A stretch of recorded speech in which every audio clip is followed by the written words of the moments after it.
안녕하세요 부뚱이분들. 오늘은 진짜 여러분들한테 필요한 컨텐츠를 가져왔는데요, 우리가 집을 사게 되면 계약을 하게 되고 나중에 잔금까지 치르면서 이제 입주를 하게 되는데, 아직 경험을 해본 분들이 많이 없으시기 때문에 실제로 최근에 8억 3천의 집을 계약한 수강생분을 모시고 인터뷰를 진행을 했는데요. 자, 세 가지를 알려드릴 거예요.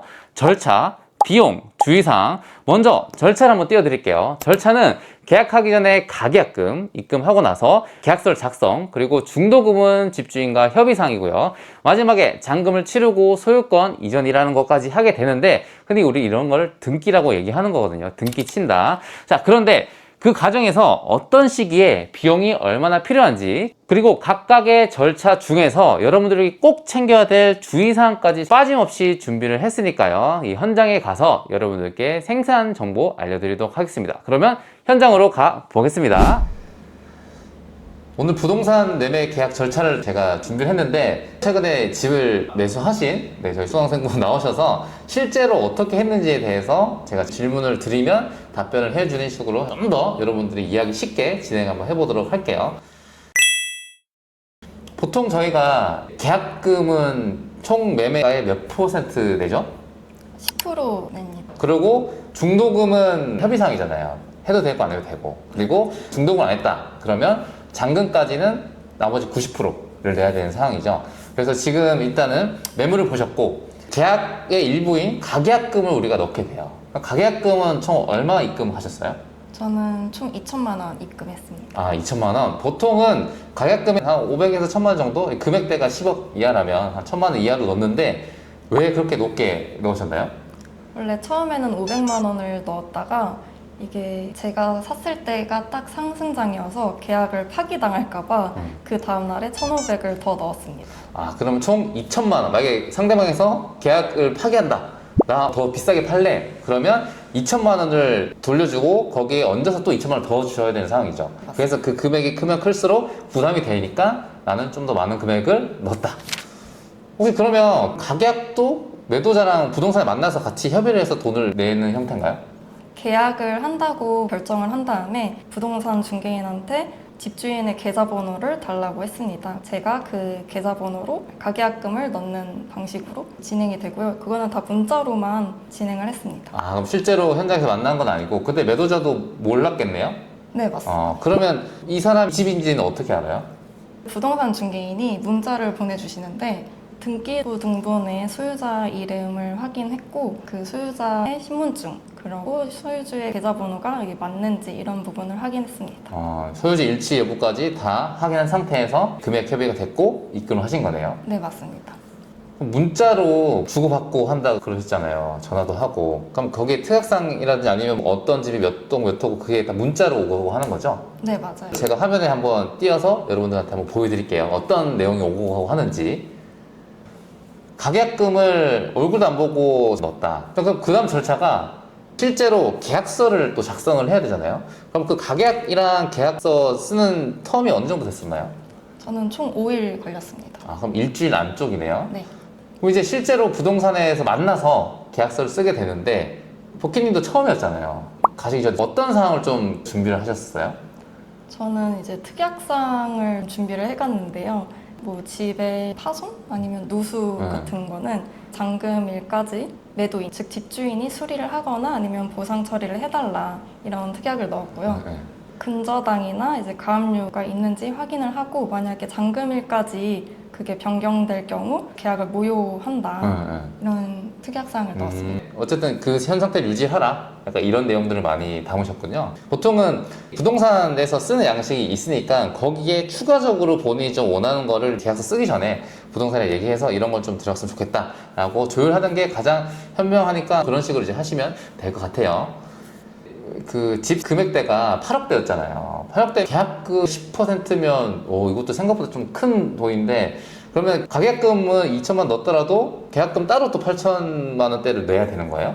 아니요, 가계약금을 포함한 금액만 내면 됩니다. 아, 2천만 원 이미 냈으면 나머지 6천만 원만 계약일 날 확인해서 입금하면 된다. 네, 그 계약일까지 계약금이 준비가 되어 있어야 되고, 그리고 한 번에 보내기 위해서는 뭐 계좌이체 한도를 좀 늘려주시는 것을 추천드립니다. 아, 맞아요. 이거 통장을 새로 만든다고 하면 한도가 하루 100만 원이거든요.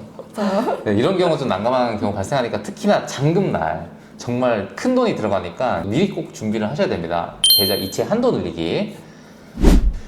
혹시 뭐 계약서 쓰는 날에는 부동산에 어떤 분들이 모이셨나요? 저는 이제 집주인, 매수자, 그리고 중개인 이렇게 세 명만. 아, 세 명만? 있습니다. 아, 네. 법무사는 따로 필요 없나요? 계약일에는 법무사는 필요 없고 잔금일에 모시고 오시면 됩니다. 그럼 그날 어떤 사항들 더 결정을 하셨나요? 우선 제가 전세입자를 끼고 사는 매물이기 때문에 전세입자 관련된 정보들, 그리고 전세 계약서 원본, 그리고 특약사항이나 중도금 일자, 잔금 일자 이런 부분 같이 협의했습니다. 아, 그럼 이번에 중도금을 설정하셨나요? 네. 어떤 이유에서 중도금 하신 거예요? 그게 금매다 보니까 중도금을 중간에 받는다고 하셔서 중도금 일자도 같이 설정하게 됐어요. 그럼 계약서랑 잔금까지는 기한을 어떻게 하신 거예요? 네, 일반적으로 두세 달 정도라고 알고 있고 저희 또한 한 두 달까지 했습니다. 맞아요. 보통 잔금까지는 두세 달 걸리는데 이게 중도금 설정하는 거는 매도자분이 뭔가 사정이 있거나 아니면 뭐 잔금 날짜가 엄청 길거나 했을 때 중간에 중도금을 넣게 되는데 중도금의 역할이 뭔지 아세요? 중도금을 넣게 되면 일방적인 계약 파기는 어렵습니다. 아, 그러면 갑자기 시세가 막 1억, 2억 올랐어. 배가 너무 아프잖아요. 그럼 파기하겠다 하면 일방적으로 해지를 못 하는 거죠? 네, 맞습니다. 중도금의 역할 꼭 한번 기억을 해주시면 좋을 것 같아요. 금액대가 비규제 지역의 6억 이상의 주택이었잖아요. 그럼 그때 6억 이상이면 또 의무적으로 내야 되는 게 있다고 했는데 어떤 걸 내셨나요? 자금 조달 계획서라고 어떻게 자금을 마련할지에 대해서 쓰는 계획서가 있습니다. 아, 그럼 이 집을 사는데 뭐 8억이면 8억의 금액을 어떻게 너 준비를 할 거냐? 그걸 어떻게 준비를 하셨었어요? 저희 종잣돈과 그리고 신용대출. 또 전세 또 껴있으니까 전세 보증금까지 다 기입하셨고 그거를 부동산에서 신고를 따로 해주나요? 네, 부동산이 따로 해줍니다. 그럼 그걸 작성해서 부동산 소장님한테 제출을 했고 소장님이 따로 자금조달 계획서를 또 제출하신 거고. 네, 맞아요. 그러면 이제 계약서를 작성하셨고 잔금이 한 두 달 정도 설정하셨잖아요. 아직 기간이 한 2, 3주 정도 남았으니까 지금 어떤 걸 준비하고 계세요? 신용대출 받았고 인감도장을 새로 하나 팠습니다. 네. 그리고 법무사를 알아보고 있습니다. 법무사는 잔금 때 아까 필요하다 했잖아요. 이게 소유권 이전 등기를 하거나 주택담보대출이 있는 경우는 우리 근저당 설정하는 업무가 또 따로 있으니까 그렇게 두 가지 종류를 하는데 보통은 주택담보대출 받고 실거주 하시는 분들은 설정 법무사 분이 소유권 등기 이전이라고 해서 등기소도 가야 되고 취득세도 내야 되고 하는 업무를 같이 위임하는 경우가 많긴 하거든요. 어떤 분들은 좀 싸다고 해서 두 개 업무를 분리해서 각자 따로 하시는 분도 있긴 한데 보통은 한 분의 법무사분한테 맡기는 상황입니다.